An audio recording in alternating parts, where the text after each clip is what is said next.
So it's a great time to be in mining, in my view. The fact that we have this term critical minerals is at least putting us on the front page in terms of we need the products of mining to navigate the energy transition. So it's the greatest opportunity. It's also the biggest risk because in the next 30 to 40 years, we'll see the greatest migration of people into the middle class. And the only thing that will stop them in terms of ultimately eliminating poverty is the supply of mined materials. And that's a big game to play for. Welcome to Investec Minds, a video podcast series on Investec Focus Radio SA. In each episode, analysts from the equity research team at Investec Corporate and Investment Banking sit down with a former chief executive who helped define their industry at a critical point in its history. Together, they revisit the decisions that shaped companies and markets, reflect on the leadership choices made under pressure, and examine how the industry has evolved since. Hi, I'm Nkateko Mathonsi, Head of Equity Research at Investec. I am also a mining analyst covering precious metals. I'm Patrick Mann, Equity Research Analyst here at Investec. I cover the diversified miners. Our guest for this episode is Mark Cutifani. He is an ex-CEO of a number of corporations, with the most recent ones being AngloGold Ashanti and Anglo-American. Mark is one of the most respected leaders in the global mining industry. I could spend the next few hours just reading his accolades. So we are very excited, very honored to have this opportunity to reflect with Mark on some of the critical moments on his leadership journey and also just his insights on the world and the mining industry at present. So Mark, welcome to our podcast. It's great to be here. Before we dive into the big themes, let's start with life after stepping down as CEO of Anglo-American. You've remained very active in the mining industry and business at large. Where are you these days and what are you occupying your time with? When I talk about what I'm doing now, I've retired from many of the things that I don't like doing, which are the daily drudgery type things, whereas today I get to focus on the things that really interest me. So I live in Italy. I'm half Italian. My wife is Italian, so there are family roots this part of the world. It also keeps me in the same time zone as Africa, which for a mining guy is actually really helpful. I'm still only a short hop to the UK, and I have 4 children in the UK. I've also got 3 children in Australia, so I sort of have to split my time between them. But in terms of work life, I'm still, or most recently, had a couple of years with Vale Base Metals, helping them with their transformation. I just recently announced taking up a board role with Woodside in the energy sector. I'm safety chair for Laurentian University in Canada. I'm advising Cambridge University in the UK around revamping its undergraduate program and a whole range of other bits and pieces that are all good fun and keep me in touch with a whole range of wonderful people. That's a long list, Mark, for someone that is retired. It looks like retirement is just a concept. But the other question I actually have is, what has stepping out of the hot seat, the CEO role, what has it allowed you to see more clearly about leadership in general and also about yourself? Probably the most important thing I learned from both AngloGold and Anglo-American is sometimes when you're the leader and you're walking through your vision or your perspectives on things and people are nodding, you're assuming they understand. And what became clear to me, both after leaving AngloGold Ashanti and Anglo-American, is that sometimes people nodding didn't necessarily mean they actually understood what you were saying. So I think the first thing as a leader is always be sensitive and aware of the fact that you constantly need to test their understanding or their interpretation of what you said to make sure you're aligned. And then secondly, you've really got to dig as hard as you can to make sure there is alignment through the organisation. And being the leader, it can be a little bit lonely at times and people tell you what they think you want to hear, and that's not terribly helpful. So however you can unearth and surface their real feelings, I think it makes you a better leader, and that's something I think you got to keep learning. If I look at the parts of your career that we're most familiar with, so AngloGold Ashanti and Anglo-American, both of those periods when you were at those companies, it was major transformations underway of those organizations. I wanted to ask, was there like a particular philosophy or maybe a framework or a playbook that you used to focus that transformation? Firstly, I always made the point it is about people. Leadership is not granted as a function of the position you have. It's earned. It's earned through the way you connect with people and how you lead people. And for me, that's the starting point. So if I start in any organisation, that first 3 months is listening to as many people as I can, give their perspectives on the business, what's working, what's not working, what frustrates them. Second point is connected to that. When I was with Rio Tinto many years ago, we were trained on a new approach to leading and setting up the organisation to be more productive. And it was around people, and it was called the requisite model, stratified systems, way you set up an organisation, making sure you've got the accountabilities properly structured. And then the last point, which again connects to people, the systems and the structures you put in place are about people and about behaviours with a view to ultimately changing culture. Because you don't just, wiggle your nose or wave a magic wand and hope culture changes. Culture ultimately becomes a function of the systems, the structures, and the people that you put in place to try and create new approaches, new conversations, bring everybody into the game and make them all part of something different. And that in and of itself creates a new culture. Great. I mean, my next question was going to be, it's great to have a plan and a playbook. But again, if I look at your career, you had to lead through major crises. What did those periods teach you about leadership and having to adapt, I suppose? And we probably created a couple of our own crises as well. But I remember a really important change moment at Anglo. In 2007, AngloGold or Anglo-American had reported 70 fatalities. Half of those fatalities were at AngloGold. And we lost 4 colleagues at Penang. In the end of September 2007, we called the team in and we were talking about what were we going to do to make a difference, because safety had become such a big issue. And for a long period of time, we'd improving, but we were still killing one person every 5 days. And a young guy got up and presented, and he started off with a conversation around values. And the first value he presented was business profitability, and safety was number 3. And I said, we're sitting here today, we've just lost 4 colleagues.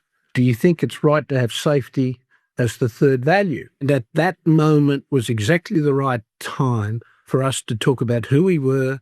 What did we think about people? Did we really care about people? I asked the question, would you have any of your family members go underground at this mine? And I said, put your hand up if you would. And no one put their hand up. And I said, until we can say we'd have our family work at any one of our mines, the job's not done. In terms of the financial crisis, we had a hedge book. It was the biggest out-of-the-money hedge book. This is AngloGold Ashanti in 2008. Financial crisis coming at us in 2008. And we'd put to the board that we felt we needed to get rid of the hedge book. And people saying, well, you're trying to pick the gold price. But as the financial crisis came at us, we said, one, if the price of gold keeps going up, instead of being $6 billion out of the money, we could be 10, 15 or $20 billion out of the money. And if that occurs, there is no AngloGold Ashanti. And the board members said, oh, yeah, but we get that. If the price of gold goes up, then, you can still deal with it and it's an opportunity cost. However, what we're also able to point out, if the price of gold went down from where we were, because we had so many ounces hedged, we would also not be able to create enough money from the non-hedged gold to actually keep the company operating. So we presented them with different perspectives on what might happen if the gold price went up, if it went down, or if it stayed the same. And I said, if we want our share price to go anywhere, we're going to have to make that decision. And ultimately, we got them to make the decision. The fact it cost us $6 billion was a massive decision. You know what that decision is worth today? $58 billion. As much as AngloGold Ashanti's current market cap at $5,000 an ounce gold price. So my general view's been, for organisations navigating crises, try and make sure you're in a good place to deal with crises before you get there. You are listening to Investec Minds, a vodcast conversation grounded in the work of Investec's equity research team. Our analysts cover around 80 listed JSE companies, including the majority of the LC40, as well as leading mid and small cap businesses and companies active across the rest of Africa. We combine deep company insight with macro and sector research to deliver independent analysis, financial modeling, and investment expertise that supports institutional decision-making. Through close relationships with management teams and sector stakeholders, we provide insight into the trends shaping markets, helping investors develop strategies across cycles and geographies. To learn more about Investec Equity Research, visit investec.com. And now, back to the conversation. Mark, if we can talk about safety a little bit more. You've for a very long time spoken about zero harm. What do you think still needs to be done, especially in relation to deep-level conventional mines? Each year, we mine about 40 metres deeper. But as mines progress, a general rule of thumb is they become deeper, more complex, and the risks go up. So first thing is we have to continuously improve both our understanding of the risks and our management of the risks. And it's about 5% a year on average that we need to improve just to stay equal because of the added risks. New technologies are going to be key. And the commitment that we made at Anglo American was our innovation would be focused on key safety issues, environment, and productivity. And they were all around technologies that we felt could change the game and make step changes and reduce the risks, but also had productivity improvements as well. So it was a holistic approach. And this is where I probably differ with some of the guys who said, oh, well, that's an overhead. And I used to always say, no, it's not. Innovation driving those types of improvements is an allocation of capital. It's an investment in value. It's an investment in the future. And you shouldn't think of it as an overhead, even though there's a lot of work done at the centre.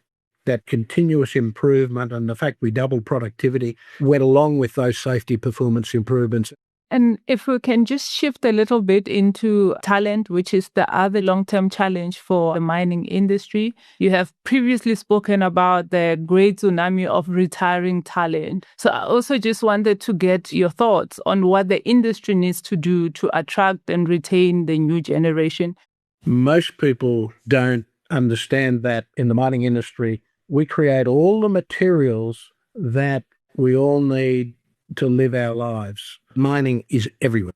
And most people don't appreciate, they say it's an old world industry that one day we won't be doing it. Well, we might be recycling more material, but there'll always be a need for mining in some form or another, whether it's cleaning water, buildings, the houses that we live in, the materials we use, the 76 minerals that make up an iPhone, all of those things come from mining. So helping people understand it's the most important industry along with agriculture on the face of the planet. Secondly, it's the most important industry in reducing our human footprint.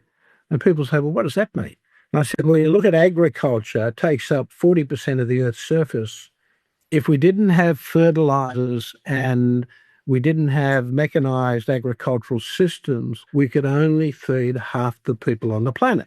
And so given the fertilizer issue, and because grazing and cropping is a bit different, we would need 50 to 60% of the Earth's surface to feed the planet. Could you imagine how many biodiverse environments would be destroyed if that had to be the case? Mining is the thing that shrinks that footprint. And building up requires mining products. And if you look in Africa, there are many communities that are spread low-rise, big footprints. Our urban environments take up 15% of the Earth's surface. They would take up 25 to 30% without the products of mining.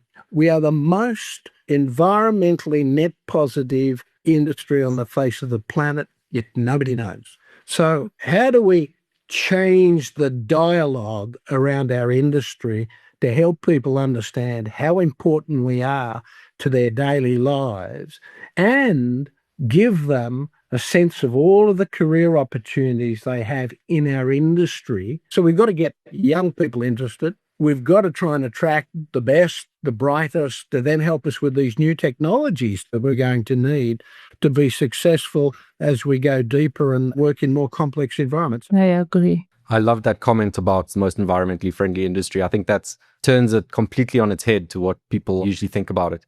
I want to change tack a little bit. And as a mining analyst, I'm quite excited to ask you more industry-based questions. So from where you sit now, where do you see the biggest opportunities and the biggest risks for the mining industry over the near term, 5-10 years? So it's a great time to be in mining, in my view. The fact that we have this term critical minerals is at least putting us on the front page in terms of we need the products of mining to navigate the energy transition. The only thing that makes a mineral critical is if demand outstrips supply. Then it becomes critical. I make the point that the most important metal for the energy transition is steel. And people go, where'd you get that from? And I said, well, think of all the infrastructure you have to put in place, the solar, windmills, and all the other new structures. They've got to sit on something. So the construction industry that goes with the creation of all the new energy systems and processes and structures requires steel. And so I said, iron ore remains a critical mineral. And it wasn't on the original list, but it's now on most lists, in particular high-grade steel. And in South Africa, you've got Kumba, and that's a high-grade iron ore producer, which has high value. You asked me about opportunity. There's an opportunity to help people understand how we can make a difference and go back to my conversation around the role of minerals in society, helping people understand that broader context with critical minerals being a current issue that people can see because of the energy transition. I think we should do our best to use that opportunity to help people understand the fact that the US is now talking about critical minerals and fast-tracking mining approvals, even though that's a lot tougher because you've really got to continue social engagement. The biggest risk is we can't supply, and that is a real risk. And prices are going up, and so the risk to society is the cost of those minerals and other products becomes so prohibitive, it impacts the standard of living of people across the planet.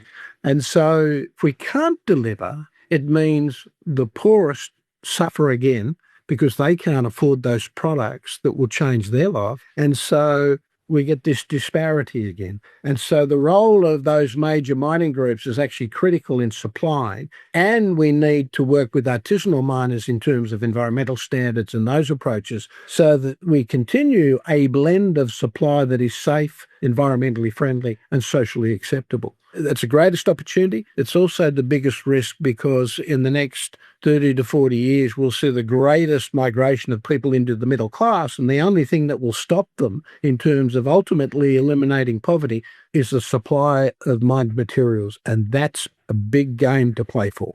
So that dovetails quite nicely into my next question, which is that for most of my career, which is almost 15 years now, the industry has been laser focused on capital discipline. And that's been the message from investors and the market is that we don't necessarily trust your capital allocation, efficiency, productivity, and return cash. Now we're seeing a shift back towards growth. What do you make of that shift? Well, first point, investors can reasonably complain, I think, in terms of the mining industry's record, in terms of returns on capital. And with Anglo American, we're averaging 9% return on capital employed in 2013 when we took over. And the imperative was we needed to get to at least 15% to be able to reasonably grow shareholder value over time. We ended up averaging about 25% when we were finished. So we'd shifted the game materially, which was partly about understanding the opportunities we have, doing a lot better work on the project planning and execution. And Nkateko ultimately was probably one of our best stories at the end of our time there. First time in 20 years, a major copper project in the Andes was delivered on time and under budget in terms of cost. And that discipline is absolutely key. But if I go back to talent, and doing the work necessary to deliver those outcomes, as an industry, we haven't been very good at doing that. So the risk of growth is you get unfettered capital being thrown everywhere, and so you lose the discipline and you lose the returns. So it really is a matter of discipline. It's about experience and making sure that you're putting money in the right places. To follow on from that, we're also seeing more M&A activity. Is this being driven by the difficulty in building new assets?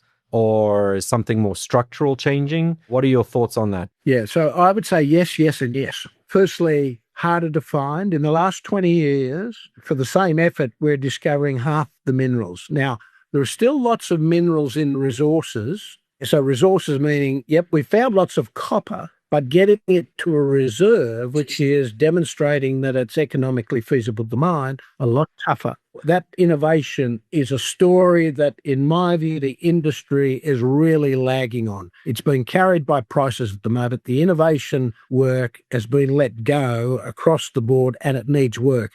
The other point that I think is quite relevant in our industry is we're becoming a much smaller entity compared to other players in terms of capital markets.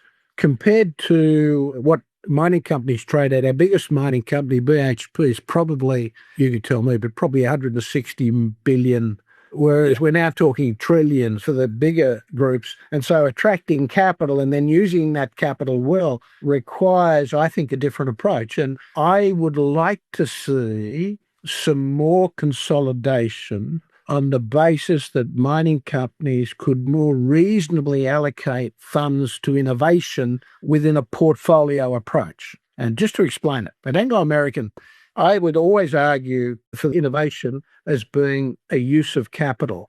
And we talk 300 to 500 million on innovation as part of that free cash flow. We'd put it back into innovation because that's what we felt we were getting the best bang for our capital dollar.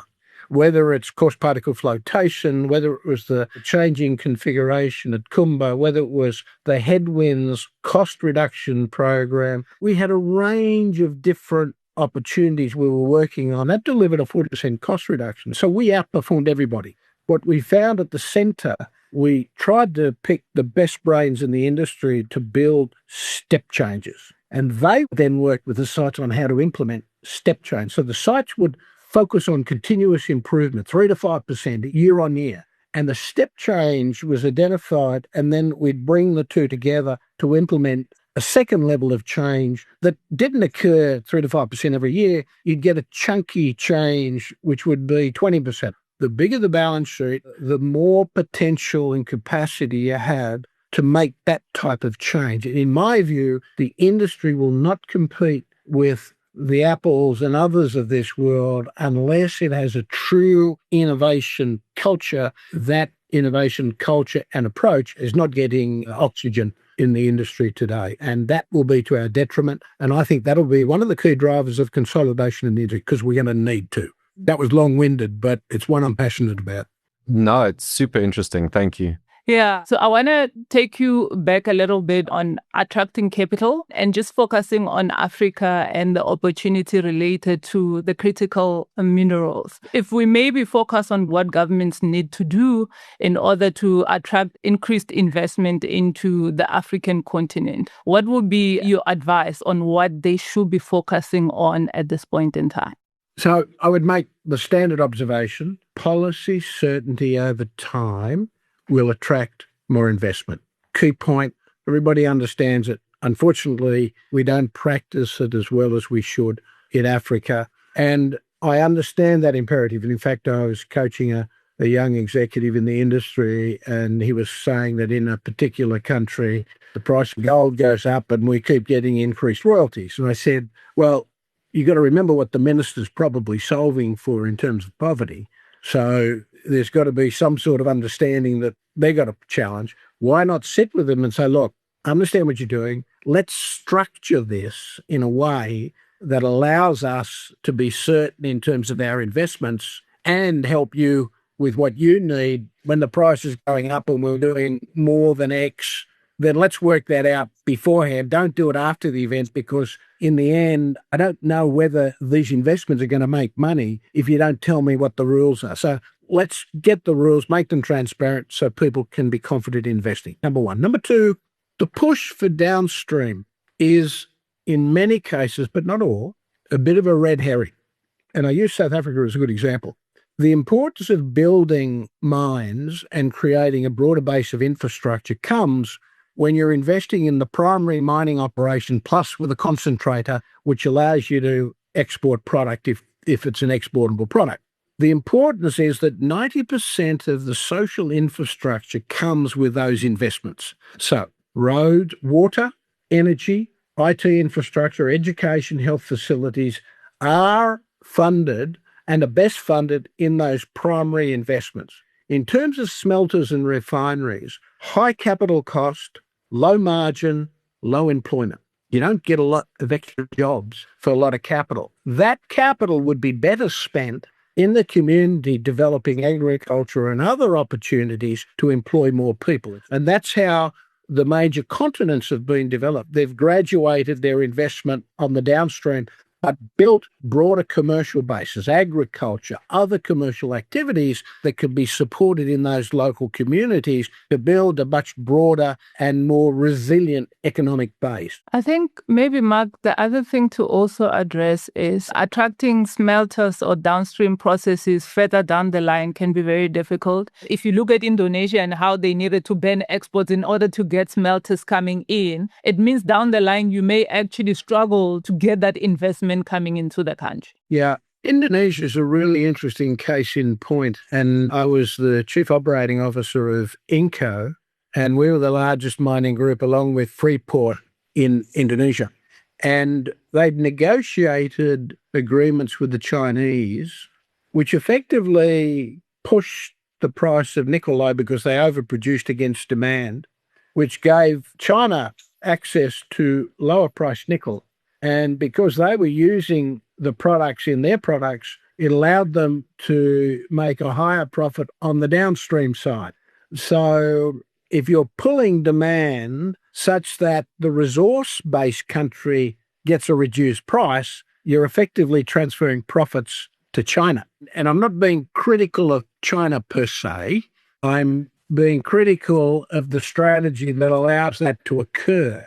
And so one of the things that countries have to think about is in bringing groups in to exploit their resources, and I use those words, the social benefits and the return to the communities and governments in terms of taxes does rely on the resource company being responsible in the market, not driving the price of the products down. And that's a harder issue to, if you like, police or monitor.